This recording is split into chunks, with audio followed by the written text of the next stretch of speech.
வணக்கம் அன்பு நண்பர்களே, அனைவருக்கும் இனிய வணக்கம். இன்னைக்கு நம்ம இந்த ஒரு வீடியோவில் எதை பற்றி பார்க்க போகிறோம் அப்படின்னு பார்த்தீங்கன்னா, டிஆர்பி மற்றும் பள்ளி கல்வித்துறையில் வந்திருக்க மிக மிக முக்கியமான தகவல்களை நாம் பார்க்கலாம். ஸோ தமிழகத்தில் பள்ளி கல்வித்துறையில் திடீரென சில மாற்றங்கள் நிகழ்ந்து கொண்டு தான் இருக்கிறது.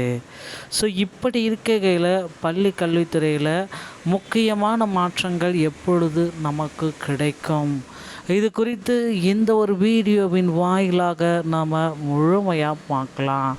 ஸோ மக்களே, கவலையே பட வேண்டாம். பள்ளி கல்வித்துறையில் உதவி பேராசிரியர் தேர்வில் பல ஆயிரக்கணக்கான முறைகேடுகள் உறுதியாகப்பட்டிருக்கிறது. திமுக ஆட்சியில் கடந்த ஆண்டு நடைபெற்ற உதவி பேராசிரியர் தேர்வு முறைகேடு புகார் குறித்து உரிய விசாரணை நடத்த வேண்டும். புறநிலை வினாத்தாளில் 100 மதிப்பெண்களுக்கு மேல் பெற்ற ஒருவர் விளக்க முறை வினாத்தாளில் எப்படி 0 மதிப்பெண் பெற முடியும்? மதிப்பெண்கள் சீரற்ற முறையில் வழங்கப்பட்டிருக்கிறது. படித்த இளைஞர்களின் எதிர்காலத்துடன் டிஆர்பி விளையாடுகிறது. இளைஞர்களின் எதிர்காலத்தை நிர்ணயிக்கும் பேராசிரியர் பணியிடங்களுக்கு தகுதியானவர்களை நிர்ணயிக்க வேண்டும் இப்படின்ட்டு மனுக்கள் எல்லாமே கொடுத்துருக்காங்க. டிஆர்பி அசிஸ்டண்ட்டுடைய கடந்து வந்த பாதைகளை நீங்கள் பார்த்துருப்பீங்க. ஸோ இதுதான் அந்த டிஆர்பி அசிஸ்டண்ட்டில் கடந்து வந்த பாதை.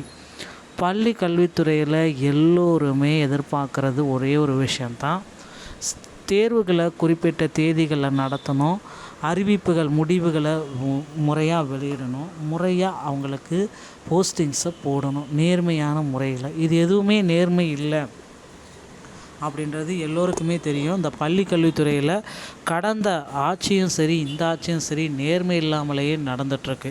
பள்ளி கல்வித்துறை அமைச்சர் ராஜ்மோகன் அவர்களும் குறிப்பிட்டு தான் சொல்கிறாரு, எங்களுக்கு எந்த இதுவுமே வரல. அவரும் பார்த்திங்கன்னா விரைவில் நாங்கள் காலி பணியிடங்களை முற்றிலுமாக எடுத்துருவோம் அப்படின்றத குறிப்பிட்டு சொல்கிறாருங்க. பள்ளி கல்வித்துறையில் முக்கியமான அறிவிப்புகள் இன்னும் ஒரு சில தினங்களில் நமக்கு கிடைக்க பெறும் அப்படின்றத எதிர்பார்க்கலாம். அதே போல் டிஆர்பியில் தேர்தல் வாக்குறுதிகளில் என்ன நடக்கின்றது?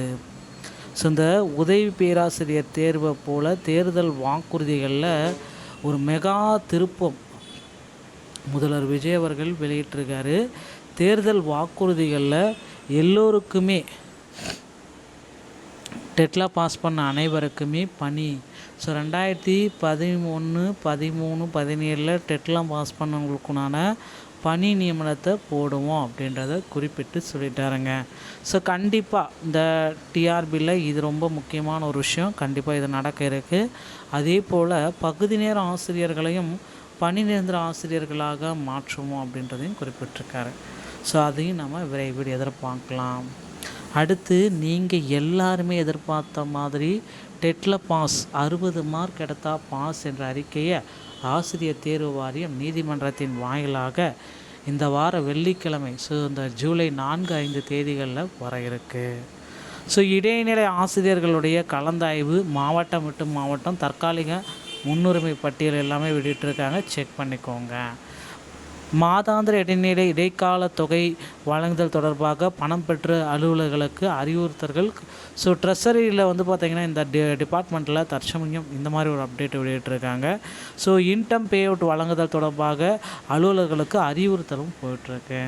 தொடக்க கல்வித்துறையில் மாநில அளவில் காலியாக உள்ள இடைநிலை ஆசிரியர் காலி பணியிடங்களுடைய விவரம். ஸோ மாநில அளவில் இந்த வேக்கன்சிஸ் எல்லாமே எங்கெங்கே இருக்குது அப்படின்றது எல்லாமே பார்த்துக்கலாம். ஸோ 5G டீச்சர்ஸ் டெஸ்டினேஷன் பார்த்திங்கன்னா 5G teachers. So plus Arunachalapuram, Ariyalur இந்த மாதிரி ஒவ்வொரு பள்ளியிலையுமே வேக்கன்சிஸ் பார்த்திங்கன்னா இருக்குது. ஸோ இப்படி எல்லாமே school education department management. So இது பார்த்திங்கன்னா இந்த ஸ்கூல் சொல்லுவாங்க மாதிரி பள்ளி, ஓகேங்களா? ஸோ இந்த மாதிரி பள்ளிகளிலும் தற்சமயம் வேக்கண்ட் இருக்கிறது. இதையும் நீங்கள் இப்போ இந்த பயன்படுத்திக்கோங்க அப்படின்றது தான் நம்ம சொல்கிறோம். தொடக்க கல்வித்துறையில் மாநில அளவில் காலியாக உள்ள ஆசிரியர்களுடைய பணி விவரங்களை செக் பண்ணிக்கோங்க. ஸோ அதுக்கு அடுத்து இந்த இடைநிலை ஆசிரியர்களுடைய கலந்தாய்வு மாவட்ட விட்டு கலந்தாய்வுகளுக்கு உண்டான தேதிகளையும் நமக்கு வெளியிட்டிருக்காங்க. சீனியாரிட்டி, ஸ்டாஃப் லிஸ்ட்டு எல்லாமே செக் பண்ணிக்கோங்க. நடுவில் சிறப்பு டெட்டு வேறு 2 நாள் நடக்குது, அந்த நாட்களில் நடக்காது. ஸோ இதுதாங்க தற்சமயம் ஆசிரியர் தேர்வு வாரியத்தில் வந்திருக்க மிக மிக முக்கியமான செய்திகள். இன்னும் சில தினங்களில் பார்த்திங்கன்னா இந்த பிஜிடிஆர்பியுடைய நோட்டிஃபிகேஷன், யூஜிடிஆர்பியுடைய நோட்டிஃபிகேஷனும் நமக்கு வெளியாகலாம். டிஆர்பியில் இந்த தகவல் பிடிச்சிருந்தால் நம்முடைய சேனலோடு இணைந்திருங்கள். நன்றி, வணக்கம்.